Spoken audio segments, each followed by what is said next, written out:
Thank you for joining us as we share another tale from the Aryan Brotherhood archives. Today we will be discussing Wendell Blue Norris, a notorious Aryan Brotherhood shot caller. I always say that no one comes into this world predisposed to becoming a gang member. No one is born a criminal. Blue entered this life just like all of us, innocent, searching for direction, and looking to someone for this guidance in life. I will discuss how Wendell Norris would evolve into a ruthless prison gang boss who was cunning, charismatic, and a natural leader. If you were on his side, you were golden, and you could not have a better friend. But if you were an obstacle or an adversary, Blue would devise and employ any means necessary to achieve his goal. But before we begin, allow me to share with you a quick word from our sponsor from the second epistle of Peter, which is 2 Peter chapter 2 and verse 19. They promise them freedom, but they themselves are slaves of corruption. For whatever overcomes a person, to that he is enslaved. When a man becomes enslaved to a prison gang, the extreme lifestyle it demands creates a separation from God, and evil becomes what these men worship. Even though I no longer serve that life, I will always pray for these men. Let's begin by touching on an incident that took place on the morning of May 21st, 1981. Blue Norris was housed in Folsom prison, preparing to be transported to a child custody hearing in Solano County. Before releasing him to the custody of Solano County Sheriff's deputies Bridewell and Coyle, prison guards ran him through the metal detector to ensure he was not concealing or carrying any weapons. Blue immediately set off the detector and was sent through for a second round. When the machine went off again, the guards employed a handheld wand to hone in on the exact location of the metal on Blue's body. The wand alerted guards in the vicinity of Blue's private area. Blue was stripped out and guards discovered a small metal chain surgically attached around his penis. They assumed this was what was causing the metal detector to alert, so they allowed him to get dressed and release Blue to deputies Bridewell and Coyle to be transported to the county jail in Vallejo. Blue was shackled with leg irons and belly chains, holding his handcuffed wrists close to his body. Approaching Vallejo, Blue extracted and produced a small .22 caliber revolver he had concealed in his rectum. This was known as the keister stash. We began using this novel mode of contraband concealment inside the San Quentin Adjustment Center in approximately 1973 for concealing and transporting prison-made shanks, crude knives. To my recollection, the keister stash had forever been utilized for bringing in balloon-filled dope and other small contrabands such as sensitive gang communications, also known as huilas or kites, handcuff keys, and other illegal items. Suddenly, we had graduated to larger, more lethal items. Within Mexican Mafia and AB circles, the term "put a car in your garage" was our code for guys having a shank secreted inside their anal passage. Who would ever think, especially back then, that the keister stash would become a home for knives and handguns? Amazing. A shitty business, all right, but very creative, and today it is considered common and mandatory practice. Blue told the deputies in the front seat to turn around and look at something. Upon doing so and observing the handgun pointed at them, Blue ordered the deputies to continue driving to San Francisco. Blue next directed them to throw their firearms to the floor and handcuff themselves together. When they didn't move fast enough, Blue threatened to kill them unless they complied quickly. And instead of complying, Deputy Bridewell said, "I was going approximately 35 miles an hour when I grabbed the steering wheel with my left hand, cranked it to the left, came up with my right hand, hit the gear shift lever into park, and slammed on the brakes, which put the car into a left-hand jerking motion and slide.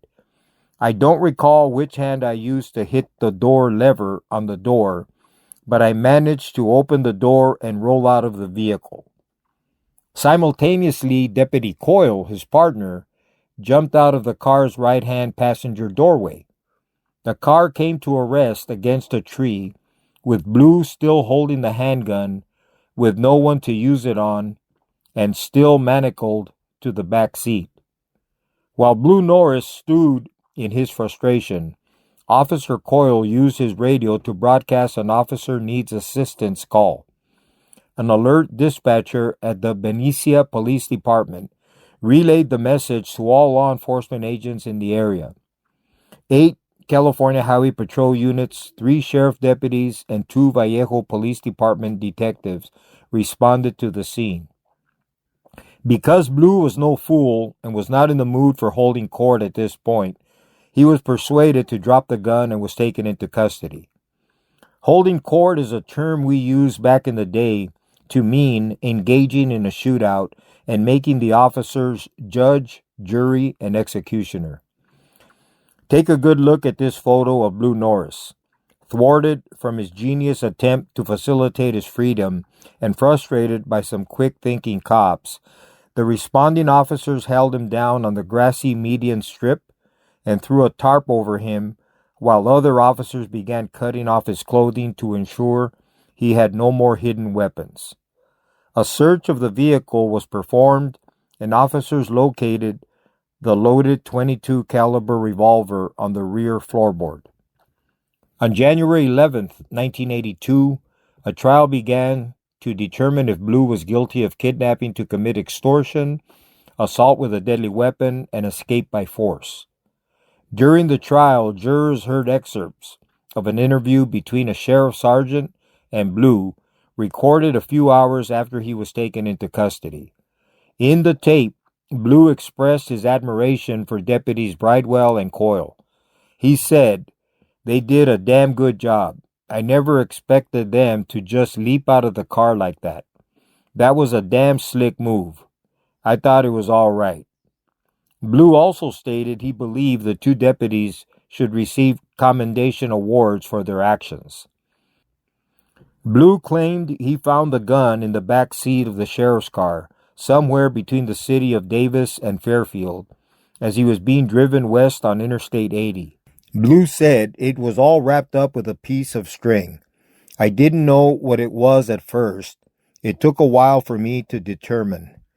Well, this is my freedom right here. This is the goddamn key." However, a Folsom guard testified that after the escape attempt, Blue's cell was searched and a thick book on German history was found with a square cut out from several pages, creating a hiding spot for contraband. Also, a piece of plastic wrap was found in the book. The guard also told the court that it was common for prisoners to carry contraband in their rectal cavities. The district attorney produced the book at trial and demonstrated how the 4-inch revolver Blue used in the escape attempt fit perfectly in the hole cut into the pages of the book. Dang, just when you come up with a good story, friggin' prosecutors have to go figure stuff out. On January 14, 1982, Blue was convicted of attempted escape, assault with a deadly weapon, kidnapping, and kidnapping for extortion. On February 26, 1982, he was sentenced to life with the possibility of parole. As I mentioned in the introduction, no one enters this world as a bad person, and Blue was no different. Wendell Warren Norris was born on November 23, 1945, in Roswell, New Mexico, to Mr. Harvey Richard Norris and Mrs. Doris Pearl White. Here he is with his beloved brothers Roy and Ray. As we continue with this story, pay careful attention to the evolution of Blue's physical appearance from a wholesome all-American boy to a menacing gang leader at home in the concrete jungles of the CDC. In 1970, Blue was committed to the California Department of Corrections, and his dark transformation had begun. On September 19, 1971, Blue, age 25, Alan Wright Monroe, and Michael W. Lee scaled a fence and escaped from a dormitory at the Tehachapi Minimum Security Prison. The escapees kidnapped local citizens Mr. Richard Babcock and his wife and forced them to drive to Bakersfield by threatening them with prison-made knives. The couple was released unharmed and reported the incident to local police, complete with description of the wanted men. Local law enforcement caught up with the men at the Greyhound station. Blue was already serving a 5-to-life sentence for burglary and forgery. He now added an escape conviction because of this incident. He would become an extreme security risk for any facility that housed him, not only due to the violence that he engaged in and inspired, but because he became a notorious escape artist. After Blue's escape from Tehachapi, CDC transferred him to Folsom. At Folsom, he took his next step in his evolution as a deadly career criminal. On September 6, 1972, Blue, Snuffy Smith, and Jack Red Mahone got together to take out Dale Edward G., who had fallen out of favor with the brand. During the dinner unlock, a Folsom officer saw a commotion on the fourth tier, and when he reached the scene to investigate, he found G lying face down in a puddle of blood. He had suffered multiple stab wounds and was taken to the prison hospital where he was pronounced dead. 2 shanks were found at the scene of the murder. One was made from a 6-inch strip of metal. The other was a 14-inch bolt that was sharpened to a point. No prosecution followed due to lack of evidence. It is more accurate to say no one was willing to testify against the Aryan Brotherhood for fear they would be on the receiving end of some Bethlehem steel. On January 29, 1974, at 12:55 a.m., a Folsom prison guard discovered Blue outside of his maximum security cell. He was attempting to cut through the bars on a window that opened to the exercise yard. A search revealed that Blue had already cut through the bars and metal screen on his cell and that of Daniel Kenneth Como. Como was part of the Charles Manson family. In August 1975, Blue paroled from Folsom to Northern California. Blue is a prime example of how no matter how many rehabilitation programs are devised, the convicted felon must want to change. Blue was not susceptible to change, not yet, and certainly not against his will. Like many men in that world, he carried on a love affair with heroin and engaged in burglaries and robberies to feed his habit. T.D. Bingham, also known as the Hulk in the criminal underworld, also had paroled from Folsom in August of 1975. Blue hooked up with T.D. and inevitably their freedom was short-lived. On September 28, 1975, they were traveling in a vehicle near Vacaville, California, when a California Highway Patrol officer stopped them for speeding. Blue was charged with possession of 2 firearms. A .22 caliber handgun was found under a prison jacket on the front seat of the car, and a .38 revolver was stuck into his belt beneath his jacket. He was also charged with carrying a firearm whose serial number had been removed. TD was charged with carrying a concealed dirk or dagger and for possessing insufficient identification. Blue and TD were being held in the Solano County Jail in Fairfield, California. On October 30th, 1975, at 4:15 p.m., a jail deputy initiated a search after he heard what he thought sounded like someone sawing through metal. 5 pieces of hacksaw blade, 4 or 5 inches long, were discovered on a flat bar in the 4-man cell on the 3rd floor that held Blue and TD. After finding the hacksaw blades, the officer searched the cell bars and discovered a 2-foot length of bar was cut and held in place with soap coated in cigarette ashes to camouflage the 2-foot high by 8-inch wide hole. The deputies then checked possible escape routes. They found that the metal screen was partially cut off, a window to the outside, and a deadbolt to a door leading to a fire escape had been sawed in half. While the search was underway, deputies noticed a car containing Blue's wife, Carol, his youngest brother, Chucky Norris, and Diana Trosper, parked on Empire Street behind the jail. They were arrested by jail deputies and Solano County Drug Abuse Bureau officers. A brown 1967 Chevrolet with the keys in the ignition registered to Carol Norris was found parked less than a block from the jail.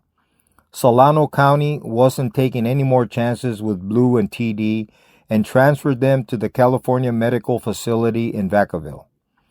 Blue's loyal wife and Diana Trosper were not done trying to break Blue out.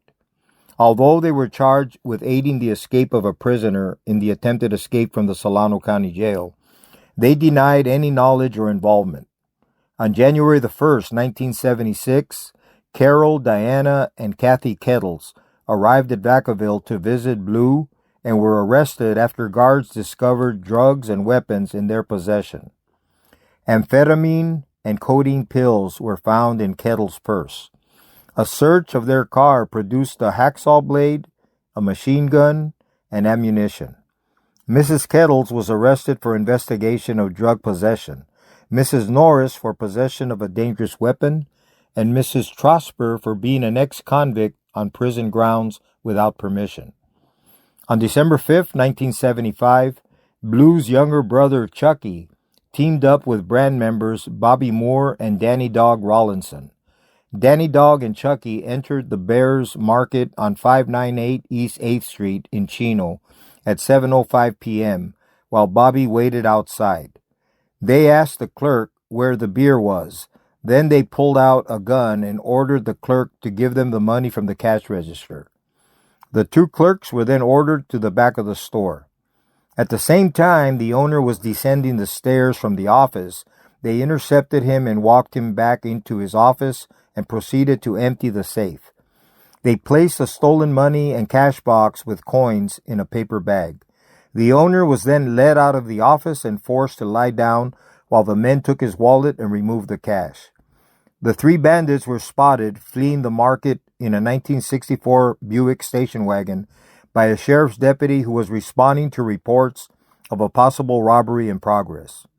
The deputy chased the robbers on 9th Street to Highway 99, south on 99 to East Park Avenue, and there was joined by two other police units. The getaway car turned on Hagen Lane at speeds reaching 60 miles an hour as the passenger in vehicle leaned out the window and fired at pursuing officers. The officers returned fire and the station wagon began to fishtail. It careened off the roadway into a muddy field. A police officer fired a blast from his shotgun and Danny Dog and Chucky surrendered. Bobby Moore fired at police officers and escaped on foot. Bobby was later arrested at a relative's home in Yuba City. They were charged with armed robbery, attempted murder, assault with a deadly weapon on a police officer, and kidnapping.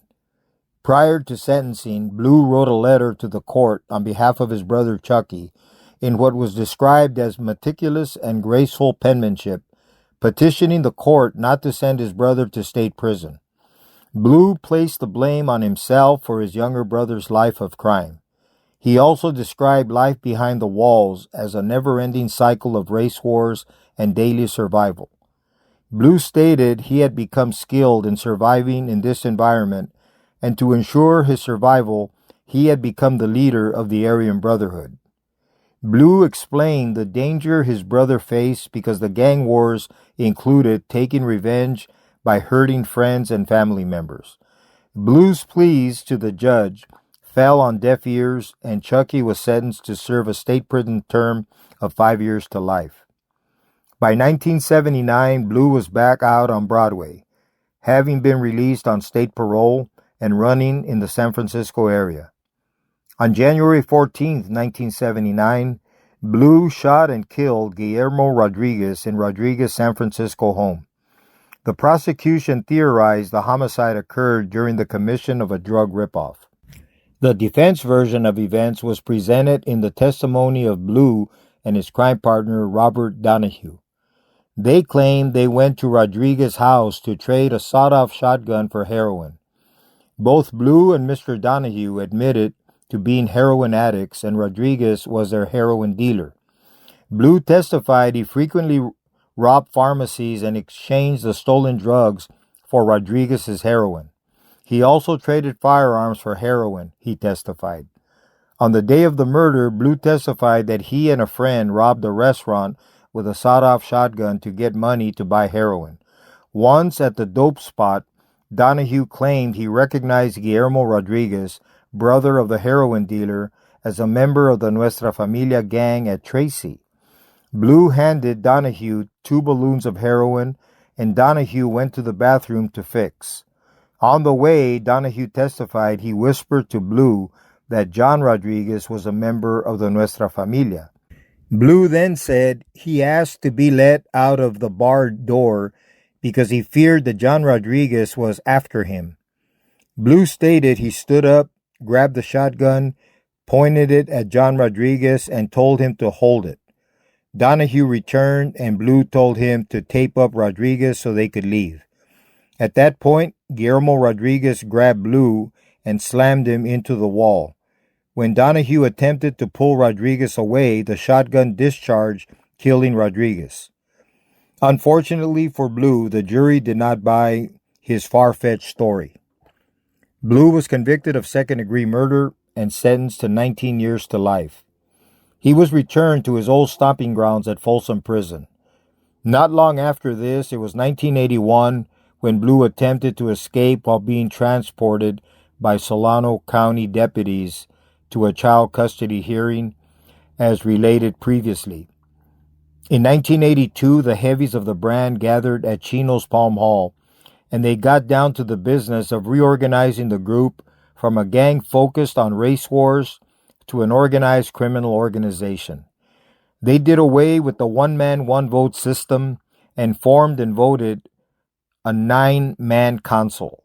The council then formed and voted in a 3-man commission.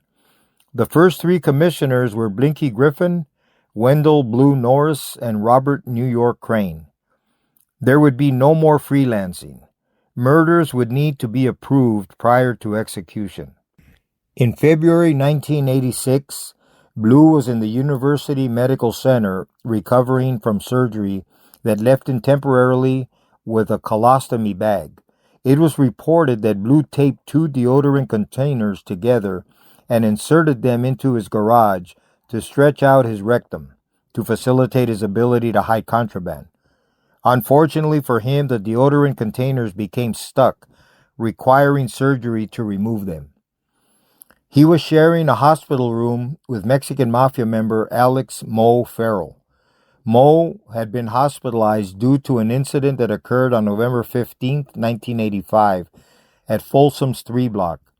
Mo was stabbed by his cell partner and fellow M. Carnal, Daniel Danny Boy Pina from Big Hazard, together with Angel Stump Valencia from Sangra, while Ruben Tupi Hernandez from Ontario Black Angels held the cell doors shut.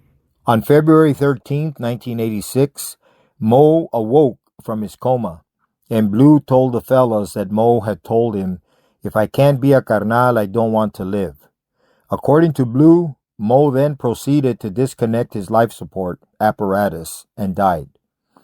Of course, this here is a beautiful story, and without any other evidence pointing otherwise, I can see no forthcoming prosecution against Blue Norris. So let me share with you my theory. Blue was an active AB member in super high standing, an AB commissioner.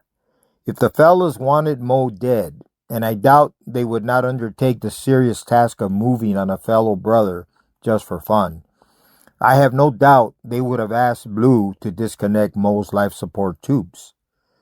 Of course, I wasn't there and will never know for sure, but somehow this doesn't pass the smell test. Mo was indeed a fanatical Mexican Mafia member, so who knows what was in his mind, like Blue alleged. But if I had a vote, which I don't, I'd say Blue did the fellas a favor. The events of late June, early July 1987 are known as Hell Week. The following events reference Folsom Prison. To be clear, the facility being referenced is CSP Sacramento Beef Facility, located adjacent to Folsom State Prison. When it first opened in 1986, the prison was administered by the Folsom warden and was called New Folsom. In October 1992, its name was changed to CSP Sacramento and was administered as a separate prison with its own warden. On June 22, 1987, brand member Art Rufo was housed at Folsom Prison, serving a life term. That day, Correctional Officer Pitts was serving as gunrail officer with the responsibility of observing the exercise yard from an elevated position. As convicts were released from the secured housing unit onto the yard, they split into separate groups of black, Mexican, and white. Rufo and a couple of other white convicts were released to the yard somewhat later than the others, and they joined the white group. Rufo then walked over to the Mexican group and talked with them for a few minutes. As he returned to the white group, Rufo appeared to be attempting to shield the left side of his body from Officer Pitt's view while blading his left hand so that the officer could not see if he was carrying anything. The white convicts then huddled together again. Rufo and Adrian Lloyd, a black inmate and Blood Gang member, left their respective groups and met near the center of the yard and began talking while walking back and forth. Meanwhile, an altercation erupted between Paul Cornfed Schneider, who was an associate, not a made AB member at this time, versus an unidentified black inmate in the area beneath Officer Pitt's catwalk. Like many diversionary tactics employed in prison, almost simultaneously Rufo and Lloyd were facing each other. Lloyd puts up his hands in a defensive gesture, and Rufo made an overhand swinging motion at him. Officer Pitts said he saw a shine or a glint from something in Rufo's hand, which he believed to be a weapon. Officer Pitts said he yelled at the convicts in the yard to get down and chambered a round in his rifle. Rufo looked up at Officer Pitts and then made another stabbing motion at Lloyd. At this point, Officer Pitts stated he concluded that Rufo was attempting to stab Lloyd. Officer Pitts then took aim and shot Rufo in the hip to stop the assault. Rufo dropped the knife and fell to the ground. He survived the shooting. One of the other white inmates kicked the knife into the black corner of the yard. Schneider came out from beneath the catwalk and began yelling at Officer Pitts, threatening to kill him. Lloyd testified at Rufo's trial that he was a member of the Bloods when Rufo attacked him. He told the court that he met with Rufo in the exercise yard to intercede on behalf of one of his homeboys. Lloyd explained that Rufo was pressuring Herc Miller to give up his tier tender job so a white convict could fill the position. As he and Rufo walked back and forth together in the exercise yard, Lloyd said Rufo became angry and was arguing and pushing the issue before attempting to stab him. The shooting of Rufo did not sit well with Blue or the other ABs. On July 7, 1987, Cornfed Schneider and his cellmate, Paul Michael Hussey, were being strip searched as part of a routine search of their house in B Facility's 480-man security housing unit. During the strip search, the cell door was partially opened and Cornfed was handing out his clothes when he produced a 6-inch shank in his right hand and stabbed Officer Carl E. Kropp in the middle of his throat, even with his shoulder blades, right below the Adam's apple. Kropp was asked at the trial to identify the weapon. Officer Kropp replied, "That is the knife I pulled out of my throat." He survived and was treated at the University Medical Center. Robert Ryan Rowland defected from the Aryan Brotherhood and testified for the prosecution. In his testimony, he stated that the stabbing of Officer Kropp was conducted by Cornfed to gain entry into the brand. In other words, he was making his bones. Roland recounted a conversation between Cornfed and Rufo, where Cornfed was boasting about the stabbing to Rufo, saying, "Yeah, brother, I got one for you. It's too bad I didn't kill him." Cornfed also added he wished it could have been Pitts who shot Rufo, but one's as good as the other. He was serving an 18-year prison term for armed robbery and possession of a dangerous weapon in the county jail. On July 8, 1987, Officer Pitts, the officer who shot Rufo, became the target of an assassination attempt. At 9 p.m., Officer Pitts was driving home on Enterprise Boulevard. A single shotgun blast was directed at him and his vehicle. Officer Pitts was unharmed except for some minor cuts from shattered glass. Ex-AB member Robert Rowland told the court the attacks began when he received a kite or a note from Blue saying, "We had to do something to the cops." Rowland identified Blue as the leader of the Aryan Brotherhood at the facility. He also identified brand members Phil Wildman Fortman and Kirk Spanky Smith as two key participants in the plot. Rowland also testified that Fortman's old lady, Judith Danielle Box, a former franchise tax board employee, used her computer to obtain the home address of correctional officers so they could be targeted for murder. Both the prosecution and defense stipulated that on or about September 14, 1987, Box used the franchise tax board computers to check the tax records of an officer in the security housing unit in B facility. Investigators searched the contents of her desk at the franchise tax board after she was terminated and found a piece of paper containing the names of at least 7 other Folsom officials, including the warden, 2 program administrators, 2 sergeants, and 2 correctional officers. Rufo was convicted on 2 counts of assault with a deadly weapon for the June 22, 1987 attack on Adrian Lloyd. The jury was undecided on 2 other counts of attempted murder and possession of a weapon by an inmate. Pelican Bay opened in 1989, and members of California's prison gangs were locked down 22 and a half hours in the security housing unit in an 8-foot by 12-foot cell. But the politics and violence continued. Blue and fellow Commissioner Robert Blinky Griffin became embroiled in a power struggle. Blue was accused of having claimed to have dissolved the commission and running the show all by himself, and whoever didn't like it could be placed in the hat, a term coined by the AB to mean greenlit or earmarked for execution. Whatever the true nature of this dispute, at the end of the day, only the players themselves know for certain. But what is for sure is that Blue came up short and dropped out of the Aryan Brotherhood in 1993.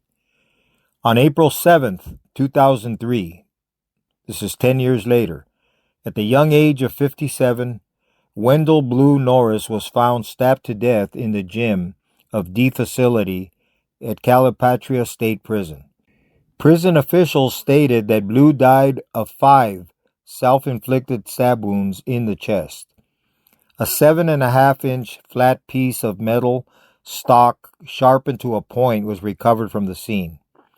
Like little Mo Farrell, who purportedly took his own life, and who knows, maybe he did, Blue Norris is allegedly and purportedly, we weren't there so we can only surmise, right? Self-inflicted stabbing wounds. Your purported victim fell on his knife 5 times.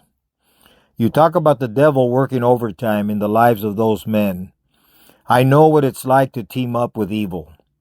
I suppose I know what it's like to fall in love with death and danger in the name of your prison gang.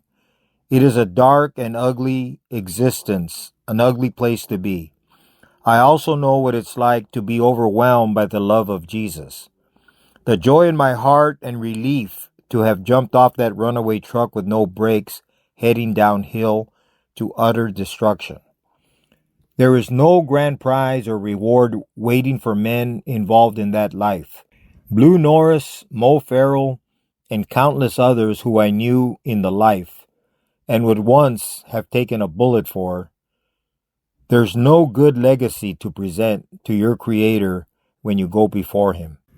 Whether it's death at the hands of an enemy, a so-called brother, or as in this case, by one's own hand after realizing the life they lived turned its back on them and was an utter waste of time, life, and energy, they ultimately had nothing to look forward to except withering away in a prison cement box called life and long-term confinement, like a wild animal, or surrendering your soul to eternity in a pine box with nothing to show for it.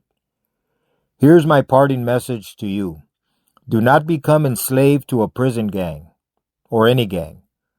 There is an alternative, guys and gals. Do not remain separated from God to the point where you literally are worshiping evil by buying into la vida loca, that crazy life.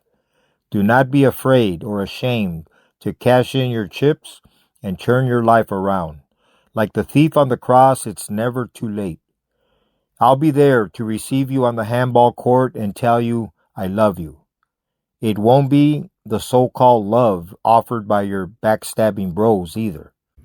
Until the next episode, good night and God bless you.